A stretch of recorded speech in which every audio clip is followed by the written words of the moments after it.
Hello guys, welcome to my YouTube channel. কেমন আছো তোমরা? তো এখন আমি কথা বলবো হচ্ছে এটা মালায়ালাম ফিল্ম নিয়ে, যেটা একটা মালায়ালাম থ্রিলার মুভি, যাতে লিড চরিত্রে আছে রসন ম্যাথিউ। এই সিনেমাটা 26শে জুন থিয়েটারে রিলিজ হয়। এর ডিরেক্টরের নাম হচ্ছে এম পদ্মা কুমার। তো এই ডিরেক্টরের একটাও কাজ আমি এখনো পর্যন্ত কোনোদিন দেখিনি, আমি এই কাজটাই প্রথম দেখলাম।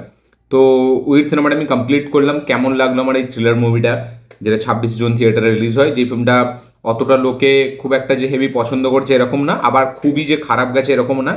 এর ক্লাইম্যাক্সটা লোকে একটু অ্যাপ্রিসিয়েট করেছে। তো আমার কেমন লাগলো এই পুরো ফিল্মটা, সেটা নিয়ে এই ভিডিওর মধ্যে কথা হবে। চলো ভিডিওটা শুরু করা যাক। এই ফিল্মটার আমাদের রান টাইম হচ্ছে 2 ঘন্টা 25 মিনিটের কাছাকাছি, ঠিক আছে। তো আমি কমপ্লিট করলাম।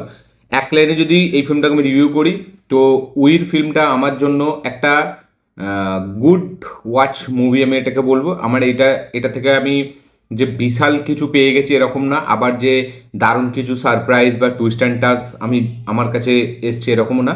এই ফিল্মের যে স্ক্রিন প্লেটা, সেটা খুব একটা নর্মাল ওয়েতে চলতে থাকে। সেরকম কোনো একদম বিশাল যে কোনো ট্রিটমেন্ট আলাদা করে এরকম না, একদম নর্মাল সিম্পল স্ক্রিন প্লেটা চলতে থাকে। এবং মালায়ালামের রিসেন্ট টাইমে যেরকম ফিল্ম হচ্ছিল, ঠিক আছে, সেই ফিল্মের দিক থেকে একটু ব্রেক করে আমার মনে হয় এই ফিল্মটাকে বানানো হয়েছে। এখানে কিন্তু ডিরেক্টর এটা এটা যেহেতু ট্রু ইনসিডেন্টের ওপর বেস করে বানানো, মানে একটা সত্যিকারের ঘটনা থেকে এই সিনেমাটা ইন্সপায়ার্ড, এবং সেরমভাবেই রাখা হয়েছে গল্পটাকে। তো যার কারণে তারা কোনো এক্সট্রা টুইস্ট বা বিশাল যে গল্পের মধ্যে মোড় এরকম কিছু ঘুরিয়ে দেবো এরকম কিছু টুইস্ট এরকম কিন্তু তারা রাখেন। তারা অ্যাজ ইট ইজ কিন্তু সিম্পলভাবেই রেখেছে স্টোরিটাকে। এবং পুরো সিনেমাটা যখন আপনি দেখবেন, সেটা কিন্তু আপনি পুরোপুরি বুঝতে পারবেন। এই ফিল্মে যেটা আমার মানে কি বলবো একটু ভালো লেগেছে, যেটা আমার মনে হয়, সেটা হচ্ছে রসন ম্যাথিউর যে ক্যারেক্টারটা, ঠিক আছে, সেটা কিন্তু আমার জন্য দারুণ ওয়ার্ক করেছে। কারণ ওই ক্যারেক্টারটা শেষ পর্যন্ত যেটা করে, যেটার বাকি সবাই করতে চায় না, বাট ও কেন করছে ওরও একটা দিক আছে।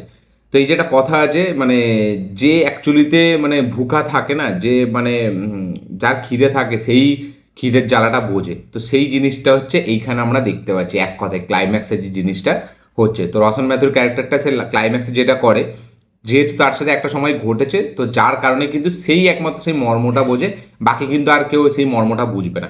তো এটার দারুণ এক্সাম্পল হচ্ছে এই সিনেমাটাই দেওয়া হয়েছে, ক্লাইম্যাক্সে যেটা হয়। এবং তার আগে যদি টুইস্ট অ্যান্ড টার্নসের কথা বলি, তো মানে টুইস্টটা সত্যি মানে একদম প্রথমে ফার্স্টের যে টুইস্টটা আমি যদি বলি, যেখানে আমাদের মেন অ্যান্টাগনিস্ট, ঠিক আছে, তো সে যেভাবে মানে কি বলবো, মানে এটা বললে স্পয়লার হয়ে যাবে, তো আমি যার কারণে বলছি না। সে যখন মানে প্রথমবার ধরা পড়ছে, তার আগে, ঠিক আছে, সে যেভাবে মানে পুলিশকে করবে, তো সেটা কিন্তু খুব মানে সুন্দর। এবং সেটা সত্যি আমি ভাবিনি যে ওই রকম হতে পারে। বাট যখন আমি তারপরের সিকোয়েন্সটা দেখছি, তখন কিন্তু আমি ভাবছি যে না, এই রকমই হয়েছে। এবং আসল কালপিটকে সেটা আপনারা ফিল্মটা দেখার সময় বুঝতে পারবেন, যার কারণে আমি বেশি কিছু বলতে চাইছিলাম। হ্যাঁ, এবার এই ফিল্মের স্ক্রিন প্লে কিন্তু আর 4-5টা টিপিক্যাল মালায়ালাম ফিল্মের যেরকম আমাদের দেখি, যে আমাদেরকে অন্যই কিছু দেখাচ্ছে, বাট আসল সিনেমার প্লটে অন্য কিছু চলছে, এবং কোথাকারের কানেকশন কোথায় নিয়ে আসছে, তো সেই রকম কিন্তু এখানে না। এখানে কিন্তু একটাই গল্প, এবং একটাতেই ডাইরেক্ট কিন্তু তারা ঢুকে ইনভেস্টিগেশন করতে থাকে, এবং তার মধ্যে তারা সব কিছু খোঁজে। ফিল্মের মিউজিকের যদি কথা বলি, তো মিউজিকটা আমার জন্য খুব একটা যে আহামরি কিছু কাজ করেছে ব্যাকগ্রাউন্ড মিউজিক এরকম না। পারফরমেন্স যদি কথা বলি, রসন ম্যাথুর কাজ আমার বেশ ভালো লেগেছে। মানে তার কাজ আমার আমার জন্য তো ওয়ার্ক করেছে, ভালোই লেগেছে। এবং রসন ম্যাথিউ সে একটা কাইন্ড অফ একটা সাটেল পারফরমেন্স দেয় সবসময় তার যে কোনো সিনেমা আপনারা দেখবেন। ওই যে একটা পুলিশ অফিসারদেরকে নিয়ে সিনেমা এসেছিল, বা হ্যাঁ পুলিশ অফিসার নামটা ভুলেছি, রাতলান না কি নাম, যেখানে মানে রসন ম্যাথিউ লাস্টে ক্লাইম্যাক্সে মারা যাবে। তো এই ফিল্মেও যদি রসন ম্যাথুর পারফরমেন্স দেখে, তো রসন ম্যাথিউ কাইন্ড অফ একটু এইরকমই পারফরমেন্স দেয়। এবং ওই ফিল্মটাই কি রসন ম্যাথিউ ছিল, ওই ভুলে যাচ্ছি নামটা আমি। আরে কিছুদিন আগে একটা ফিল্ম এসেছিল টাইম ট্রাভেল নিয়ে, ঠিক আছে, ওই একটা স্ট্যাচু আছে। ওতে ছিল কিনা আমার এই মুহূর্তে মনে পড়ছে না। না, ওতে মনে হচ্ছে মেবি ছিল না। তো যাই হোক, তো এই ফিল্মটাই আমার রসন মেথুর কাজ ভালোই লেগেছে। এই ফিল্মটা একটা one time watch decent good movie আমি এটাকে বলবো। কারণ এতে একটা কাইন্ড অফ একটা সোশ্যাল মেসেজ দেওয়ার চেষ্টা করা হয়েছে। এবং কি বলবো, মানে এই যে মিসিং হয়ে যায় কত ছেলে মেয়ে, ঠিক আছে, তার কোনো খোঁজ রাখে না, তো সেটা একটা হালকা করে এখানে টাচ দেওয়া হয়েছে। বাকি ওভারঅলে সিনেমাটার মধ্যে আপনি বিশাল যে কিছু একদম খুব বিশাল টুইস্ট অ্যান্ড টার্নসে মাথা ঘুরে যাবে আপনার, বা আপনি প্রচুর মানে ব্যাপক একটা কিছু স্ক্রিন প্লে দেখবে এরকম না। খুব নর্মাল ওয়েতে স্ক্রিন প্লেটা চলতে থাকে। এবং তার সাথে সাথে মাঝখানে যে টুইস্টটা আসে, ঠিক আছে, যে অ্যাকচুয়ালি আমাদের মেন অ্যান্টাগনিস্ট, তার যে টুইস্টটা আছে সেটা অ্যাকচুয়ালিতে বেশ ওয়ার্ক করে, আমার জন্য তো ভালোই ওয়ার্ক করেছে। আপনাদের জন্য আমি বলতে পারবো না কতটা কি ওয়ার্ক করবে, বাট আমার জন্য ওয়ার্ক করেছে। এই ফিল্মটা ওভারঅল শেষ করার পর আমার এটা ঠিক আছে, গুড মুভি এটা এরকম মনে হয়েছে। তো আপনাদের কি বক্তব্য এটা অবশ্যই শেয়ার করবেন। আমার মানে আমি খুব এক্সপেকটেশন নিয়েও বসিনি, বাট প্রথমে যেভাবে মানে কি বলবো মার্ডারটা হয় বা যে লাস্টটা পায়, সেখান থেকে না আপনার একটা মনে হতে পারে যে না ফিল্মটা হয়তো ভালো দিকে যাবে, একটা আলাদা কিউরিওসিটি তৈরি হতে পারে।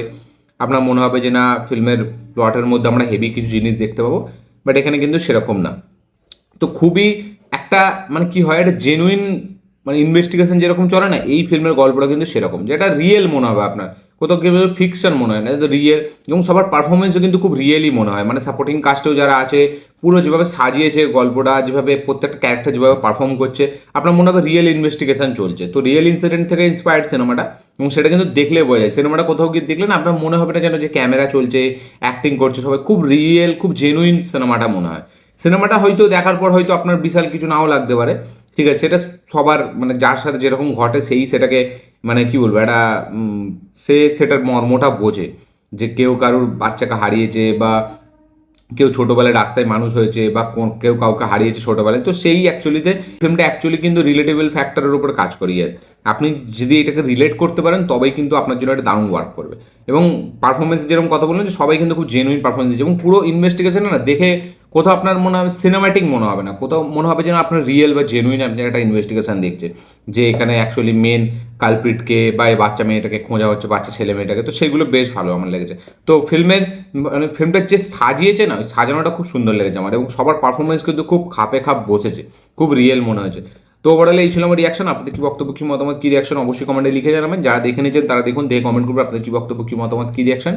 এখন দেখেনি দেখুন, ভাবছেন একবার দেখতে পারেন, ভালো লাগবে আপনার। আমি বলবো না যে একদম উড়ে যাবেন, আহামরি কিছু পেয়ে যাবেন, বাট যারা থ্রিলার সিনেমা দেখতে পছন্দ তারা এই সিনেমাটা একবার দেখতে পারেন। তো এই ছিল আমার রিয়াকশন। ভিডিওটা ভালো লাগে থাকলে লাইক শেয়ার কমেন্ট করে দেবেন, চ্যানেলটিকে সাবস্ক্রাইব করবেন, বেল আইকন প্রেস করতে ভুলবেন না। দেখা হচ্ছে পরের ভিডিওতে, ততক্ষণের জন্য বাই।